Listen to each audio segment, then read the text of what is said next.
So, may I call in Eliza Lumunson. Ito palakpakan si Lord sa iyong life. So, good morning everyone. It is a great privilege to be in front of you to share na unsa gid ka maayo si Lord sa ato ang kinabuhi. And I would also like to share my experience and learning during our ESCOM kick-off.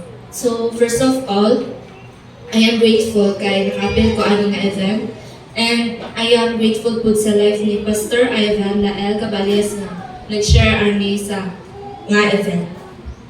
So, tungod ani nga event, naka-realize ko nga I am not just a friend. A friend nga kanang barkada times, banding sa ako ma-offer sa ako ang mga friends, but a friend na mo share o evangelize sa ilaha. So, gitudlo sad sa mua ni Pastor Ivan nga ano kinahanglan nato mo share. So una, because we love them and because Jesus loves them too. So gitudlo ni Pastor Ivan sa mua nga, love your neighbor as you love yourself.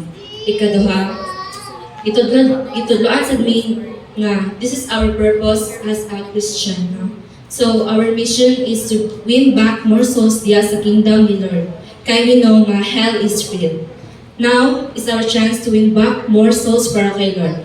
And last, because there's a great reward, nag-antap si Lord para sa tuwa. So, this ESCOM kick-off made me realize that I am more than a friend.